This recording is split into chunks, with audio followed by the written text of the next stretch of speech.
Here at the Grand Hotel, we actually have a branching conversation path I forgot about. It's the magical mystery door lady.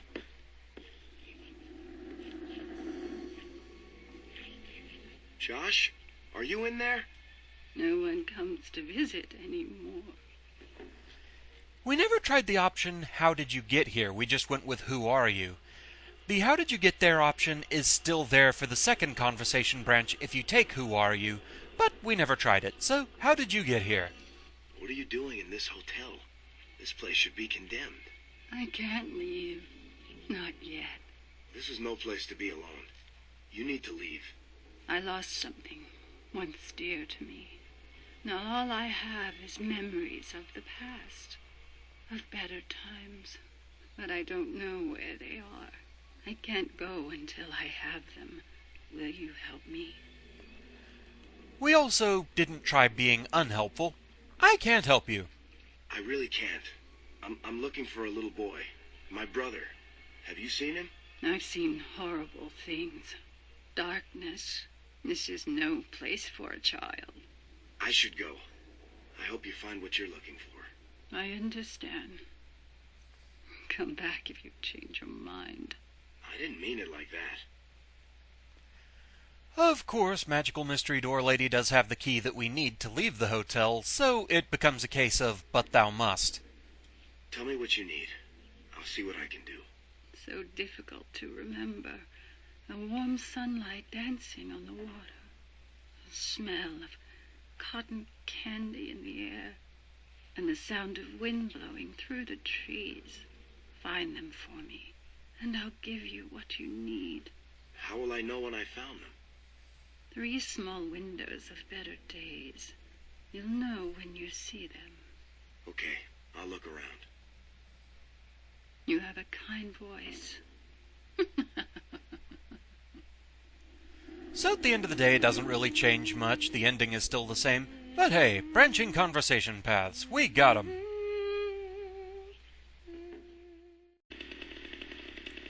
So here at the Grand Hotel, we have a nurse, and we're going to try using the circular saw against her.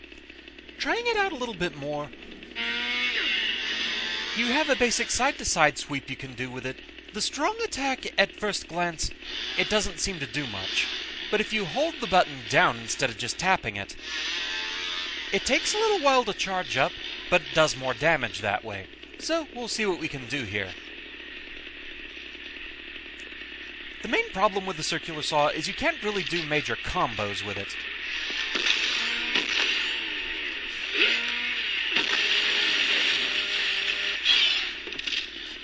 But the thing is, if you're good with the timing, it actually works really well. Not against all enemies, but it definitely has its moments.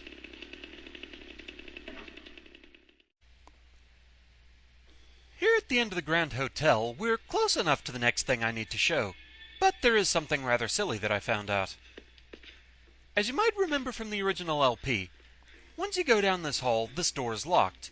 At this point, you turn around toward the other door, walk down the hallway again, and it transitions to the other world. But only if you're facing that way. If you just back away from the door, the transition doesn't happen. You can even turn and face the door. Not that it lets you back out. You can do this as much as you want. Even though technically we've passed what should be the trigger point, this door doesn't open either.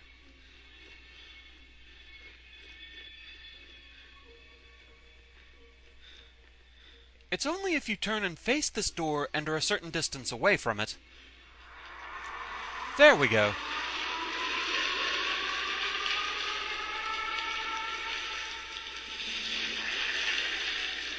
So yeah, that's kinda silly.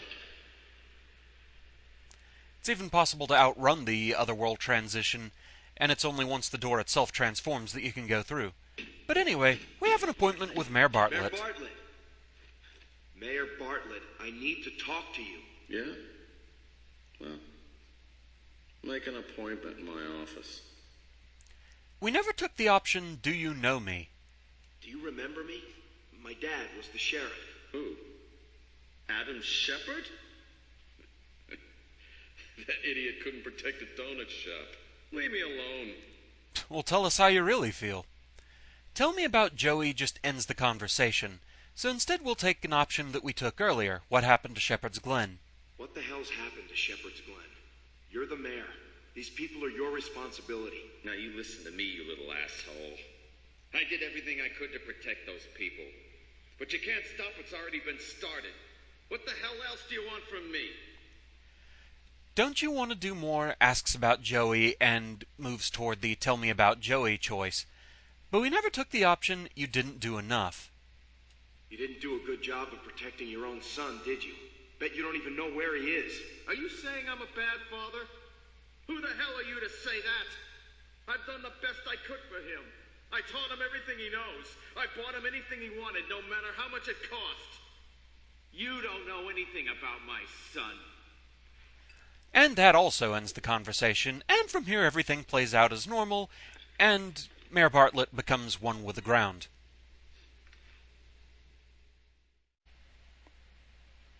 Whoops, apparently I was wrong. There is a choice beyond tell me about Joey. I'm looking for my brother Joshua, and I know he used to be friends with your son. Have you seen either of them? Joey? Joey doesn't want to play with you. Why do you want to know about him? I thought it just led directly into what's beyond please I need your help. That ends the conversation. However, we never took the choice help me now. You listen to me, you drunken fool. My brother is missing, and so is your son. Where are they? Drunken fool, huh? Well, the sooner you hit the bottle, the sooner you'll feel better, too. And that's all we have to say to Mayor Bartlett. I'm pretty sure this time, anyway. One other thing I had been led to believe was something that existed was that I thought I read somewhere that Sepulchre had an instant kill attack. The thing is, everything I've tried doing against him has not led to such an occurrence. Basically, every single attack he does, even one where he just actually grabs you and there is a command prompt for it, it doesn't instantly kill you. He just throws you down on the ground and it does a set amount of damage. So it only kills you if you're low enough on health. But nothing I've seen has actually resulted in an instant death from Sepulchre. So with Sepulchre taken care of, it's time for some alternate conversations with Deputy Wheeler.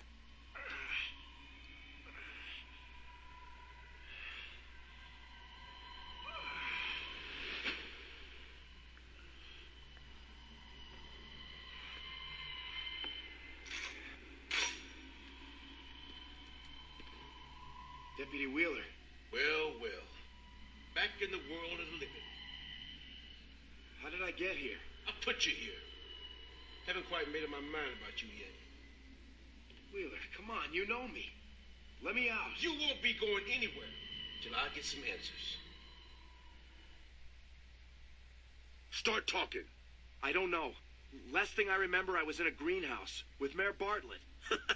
Sam Bartlett? That lunatic? Where is he? I got a couple of questions I'd like to ask him about what's been going on around here. So, last time we just went the direct route of saying he's dead. So, let's say we don't know. I don't know. Last I saw him, he was passed out drunk on the ground. He seemed fine. Can I go now? Wow, Alex. You're a terrible liar. Now tell me where he is. Unfortunately, we can't take both options, so we'll have to come back here again. Well, you're not going to be able to ask him anything. He's dead. Dead? Shit. Now you better start telling me what you're up to, Alex. I want to know right now. I'm just trying to find my brother, okay? I thought the mayor might know something. His son is missing too. A lot of people are missing, but that doesn't give you the right to kill a man. I didn't kill anybody. Then what happened to Mayor Bartlett? Last time we started by saying you won't believe me, and that leads directly to a monster killed him. So let's say it was an accident. He was drunk. He must have tripped on a tree root and impaled himself or something. That's the only way to explain it. Now it sounds like you're lying to me and yourself. Tell me what you really saw. And so we only have the one option. It was some kind of creature, but worse than the others. It came to life out of the goddamn tree. That's what killed him. And that's the truth. I swear. So you've seen the creatures too? We should get moving. I'm not sure it's safe here anymore. Follow me.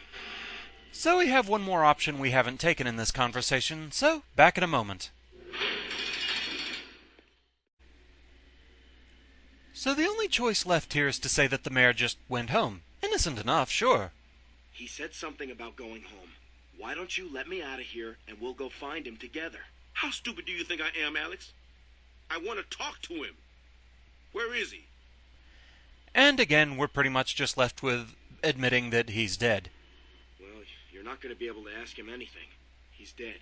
Dead? Shit. And you better start telling me what you're up to, Alex. I want to know right now. I'm just trying to find my brother, okay? I thought the mayor might know something. His son is missing too. A lot of people are missing, but that doesn't give you the right to kill a man. I didn't kill anybody. Then what happened to Mayor Bartlett? And from here we're just led to the final choice. No matter what we say, we're forced to admit that a monster killed him, and nothing else really changes the conversation. So, we're done with this one.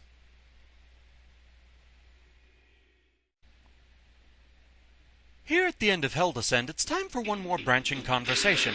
One with Dr. Fitch. Doctor, do you need some help? You're bleeding bad. Don't you touch me! I bleed out the sin, but it grows back. So I must let it out every day.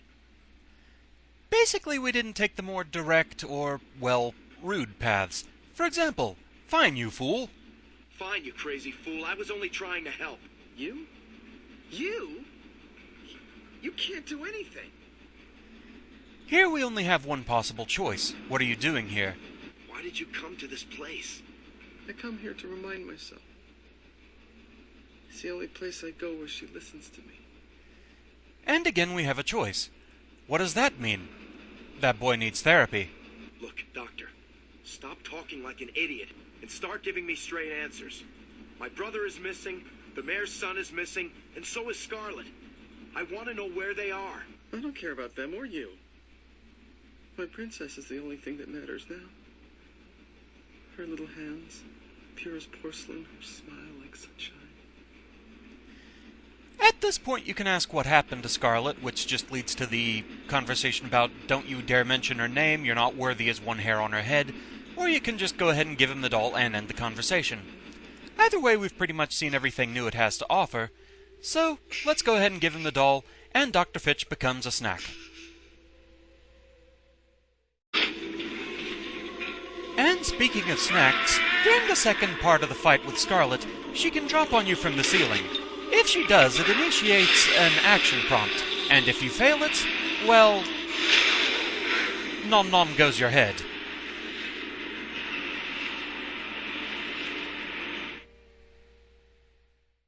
Supposedly, Scarlet actually has a second instant death attack in which she basically does to you exactly what she did to Dr. Fitch, which is to say, while standing, she lifts you up and then bites your head off. However, nothing I've done has actually caused this to occur, and I've never even seen footage of this instant death. The one that I showed in the video, that's the only one I have ever seen. So, if anyone out there actually knows how to do this, because I've heard it from various sources, please let me know, and I'll try and show it in a future video. Logically, it seems like it would have to be in the first phase of the fight where she is actually standing, but nothing I've seen there has actually resulted in an action prompt. I mean, there's the part where you pry the thing off of her back, but failing that, all that happens is she stands back up and resumes her normal attack patterns. But anyway, with that, that's pretty much all the major stuff during the first half of the game that I wanted to show from my second run, all the different conversations and instant deaths I found out about. But with that, pretty much all that's left to do is go after the other endings, and we'll start doing that in the next video. So with that, thank you very much for watching. I hope you're enjoying the series so far. It's good to be back to work on this, and I shall see you again next time. Until then, fare thee well.